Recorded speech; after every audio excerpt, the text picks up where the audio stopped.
ఇంట్లోనే peanut butter సింపుల్గా ఇలా చేయండి. బయట 850 గ్రామ్స్ కొనే పీనట్ బటర్ కాస్ట్తో మనం ఇంట్లో 3 కేజీస్ పీనట్ బటర్ చేసుకోవచ్చు.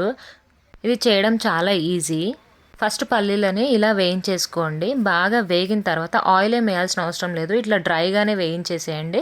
వేయించిన తర్వాత దాన్ని పొట్టు తీసేసి మిక్సీలో వేసేయండి.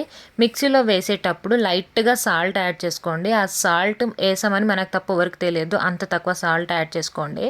తర్వాత కొంచెం తేనె, మీ దగ్గర బెల్లం ఉంటే బెల్లమైనా యాడ్ చేసుకోండి. నేను తేనె యాడ్ చేస్తున్నాను ప్రజెంట్ అయితే.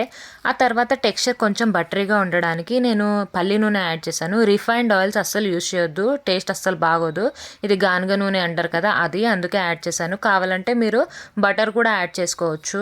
తర్వాత చూడండి, ఒక 3-4 రౌండ్స్కి ఇలా అయిపోతుంది. దీని టెక్స్చర్ చూడండి ఎంత బాగుందో. పిల్లలకి బ్రెడ్లో చపాతీలో పెట్టిస్తే బాగా తింటారు. నేనైతే ఓట్స్కి యూస్ చేస్తాను ఇది.